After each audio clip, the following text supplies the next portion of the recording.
درود پاک کب کب کہاں کہاں اور کیسے کیسے کام آتا ہے۔ ایک بہت ہی خوبصورت واقعہ، بڑا ایمان افروز واقعہ ہے جو میں آپ کے سامنے پیش کرتا ہوں۔ ایک دوست نے اپنے ایک دوسرے دوست کو قرض دیا، اور جب اس نے قرض دیا تو وہ قرض ایک بڑی اماؤنٹ تھی، 3000 دینار۔ وہ ٹائم آ گیا جب اس ٹائم وہ قرض لینے کے لیے اپنے دوست کے پاس گیا کہ بھائی مجھے میرے پیسے واپس دو، تو اس نے کہا کہ پیسے تو نہیں ہے میرے پاس، میں کولیپس ہو گیا ہوں، بزنس اب میرا ختم ہو گیا ہے، میں تمہاری رقم نہیں دے سکتا۔ اس نے ایک اور ٹائم دے دیا اسے کہ ٹھیک ہے اب اتنے دنوں کے بعد میں دے دوں گا۔ وہ ٹائم بھی گزر گیا، اور جب وہ ٹائم بھی گزر گیا تو اس کے بعد اس دوست نے کہا کہ اب تو پیسے دے دو بھائی، میرا ٹائم پورا ہو گیا ہے۔ پھر نہ دے سکا ٹائم۔ آخر کار معاملہ جو ہے وہ کورٹ میں چلا گیا، قاضی کے پاس چلا گیا۔ اب قاضی نے جس کو پیسے دینے تھے اس کو بلایا اور کہا کہ بھائی آپ کو اس کے پیسے دینے ہیں؟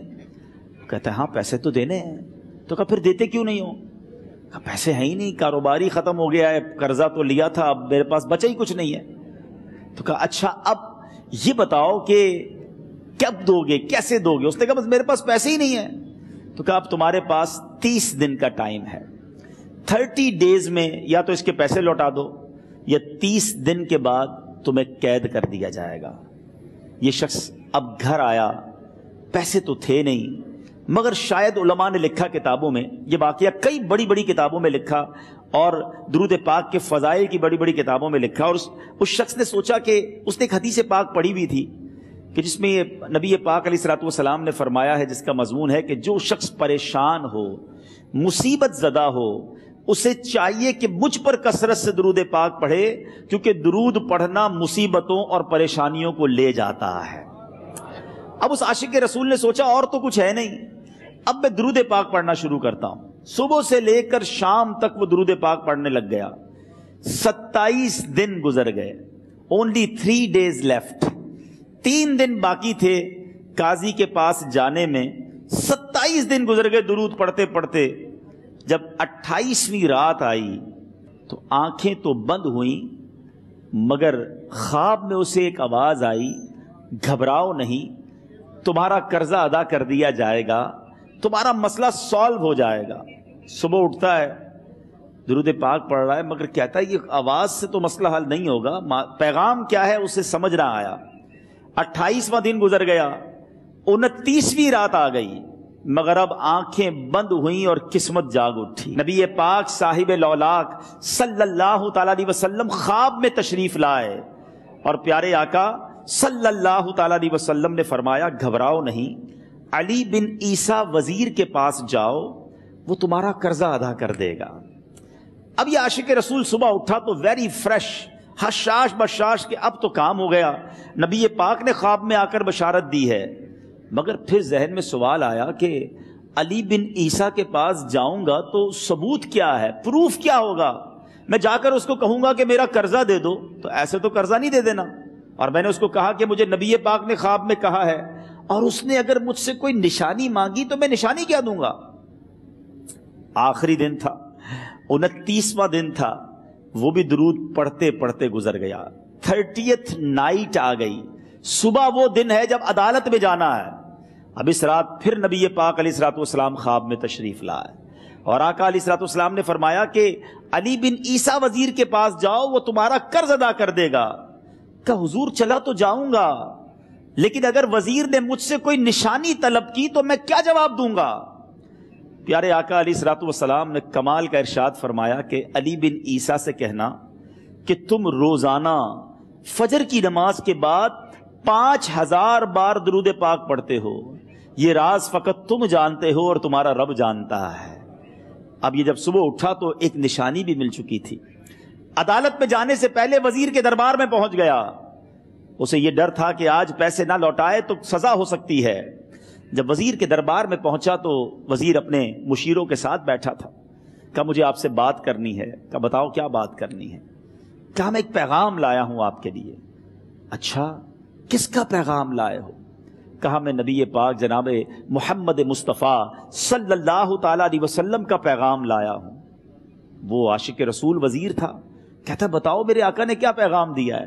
کہ حضور میں 3000 دینار کا مقروض ہوں، آج آخری دن ہے اور میرے آقا نے مجھے بشارت دی ہے کہ آپ سے کہوں کہ آپ میرا قرض ادا کر دیجئے۔ علی بن عیسیٰ کہتا ہے کوئی ثبوت ہے آپ کے پاس؟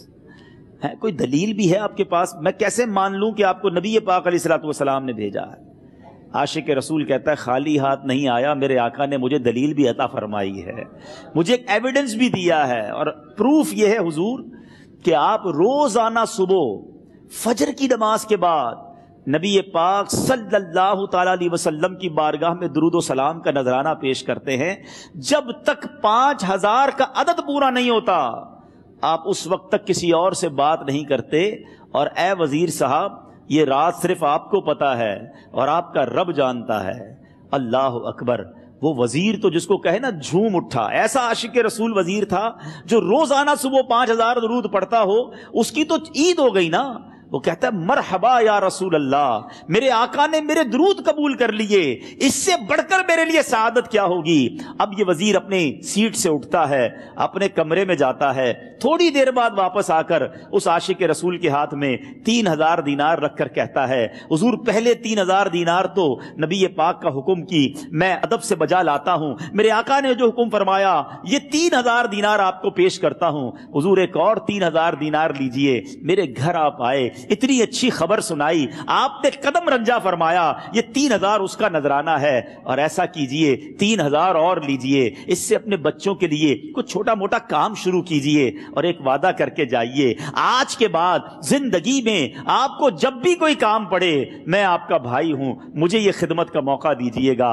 اللہ اکبر! وہ مقروض جو ایک رات پہلے 3000 دینار کا مقروض تھا، ہو سکتا ہے اس کے بیک آف مائنڈ یہ بھی چل رہا ہو کہ اب شاید کل میں نے جیل میں جا کر عدالت میں جا کر گرفتاری دے کر جیل میں جانا ہے، مگر اب 9000 دینار ہاتھ میں ہیں۔ عاشق رسول جھومتا ہوا نبی پاک کی یاد میں گھومتا ہوا اب عدالت میں پہنچا۔ عدالت میں everybody expecting over there کہ آج اس نے آنا ہے اور آ کر کہنا یہی ہے کہ پیسے تو نہیں ہیں، گرفتار کر لو، مگر جا کر اس عاشق رسول نے 3000 دینار جج صاحب کے ہاتھ میں رکھ دیے۔ قاضی کہتا ہے پہلے تو یہ بتاؤ پیسے آئے کدھر سے؟ تم تو کہتے تھے غریب ہوں، تم تو کہتے تھے کاروبار نہیں ہے، ایک مہینے میں اتنی بڑی رقم کا انتظام کیسے ہو گیا؟ سبحان اللہ! اس عاشق رسول نے گویا زبان حال سے یہ کہا ہوگا کہ یہ تو کرم ہے ان کا، ورنہ مجھ میں تو ایسی بات نہیں، اتنا دیا سرکار نے مجھ کو، اتنی میری اوقات نہیں۔ اس نے وہ پورا واقعہ بھری عدالت میں سنا دیا۔ اللہ اکبر! میرے پیارے اسلامی بھائیوں ذرا سوچو پہلے زمانے میں کیسے عاشقان رسول ہوا کرتے تھے، وہ جج وہ قاضی بھی کیسا سرکار علیہ الصلوۃ والسلام کا عاشق تھا۔ اپنی سیٹ سے اٹھتا ہے، بھرے دربار میں بھری عدالت میں وہ اپنے چیمبر میں اپنے کمرے میں جاتا ہے، اور تھوڑی دیر بعد واپس آ کر اس کے ہاتھ میں بھی 3000 دینار ہیں، اور وہ 3000 دینار جو ہے وہ اس عاشق رسول کے ہاتھ میں رکھتا ہے کہ سارا ثواب علی بن عیسیٰ کیسے لے جائے، میں بھی تو نبی پاک کا غلام ہوں، میں تمہارا قرضہ میں ادا کرتا ہوں۔ اچھا، اب ایک اور عجیب سینیریو یہ بن گیا کہ جس نے کیس کیا تھا، جس نے دعویٰ کیا تھا، وہ بھی یہ سارا منظر دیکھ رہا تھا۔ کہتا ہے جج صاحب ذرا رکیے، میں بھی اپنے آقا کا امتی ہوں، اور ایک کام کیجئے قلم کاغذ منگوائیے، اس عاشق رسول کا قرضہ ہی میں معاف کر دیتا ہوں۔ اچھا، اب عاشق رسول نے وہ واپس 3000 دینار جو جج صاحب نے دیے تھے وہ واپس جج صاحب کو دیے کہ حضور یہ پیسے آپ ہی رکھ لیں، قرضہ ہی معاف ہو گیا، اب آپ کے پیسے کا میں نے کیا کرنا ہے؟ جج صاحب کہتے ہیں جو پیسے نبی پاک کے نام پر نکالے ہیں اب مجھے واپس نہیں چاہیے، یہ بھی تم اپنے ساتھ لے جاؤ۔ اللہ اکبر! میرے میٹھے اسلامی بھائیوں، وہ عاشق رسول ایک رات پہلے 3000 دینار کا مقروض ہے، اب 12000 دینار لے کر گھر کو واپس جا رہا ہے۔ اس ایک واقعے کے اندر جو ہم سب کے لیے درس ہے، جو ہم سب کے لیے پیغام ہے، شاعر لکھتے ہیں نا، دکھوں نے تم کو جو گھیرا ہو تو درود پڑھو، دکھوں نے تم کو جو گھیرا ہو تو درود پڑھو، جو حاضری کی تمنا ہو تو درود پڑھو۔ آج ہم بہت ساری پرابلمز میں ہوتے ہیں، یہاں بھی ہو سکتا ہے میرا کوئی بھائی بیمار بیٹھا ہو، کوئی قرضے میں ڈوب گیا ہو، کسی کا کوئی بزنس پرابلم چل رہا ہو، کوئی فیملی ایشو میں ڈسٹرب ہو، آپ کسی بھی پرابلم میں ہیں، خدا کی قسم درود پاک ایسا وظیفہ ہے. لوگ بہت سارے وظائف پوچھتے رہتے ہیں, بہت سارے جناب وظائف کے بارے میں معلومات کرتے رہتے ہیں. سچی بات یہ ہے ہر درد کی دوا ہے صلی علی محمد. ہر درد کی دوا ہے صلی علی محمد. تعویذ ہر بلا ہے صلی علی محمد. تو خدا را اپنی زندگی میں درود پاک کو شامل کر لیجئے, اور آپ بلیف کریں جب آپ نے کثرت سے درود پاک پڑھنے شروع کر دیے, آپ اپنی آنکھوں سے دیکھیں گے آپ کے پرابلم دور ہو رہے ہیں, آپ کی صحت اچھی ہو رہی ہے, آپ کے قرضے اترنے شروع ہو گئے ہیں, روزگار میں آپ کے برکت ہونا شروع ہو جائے گی, آپ کے چہرے پہ نور آنا شروع ہو جائے گا, آپ کی زبان میں اثر آنا شروع ہو جائے گا. صلو علی الحبیب صلی اللہ تعالی علی محمد. مجھے اپنی اور ساری دنیا کے لوگوں کی اصلاح کی کوشش کرنی ہے انشاءاللہ.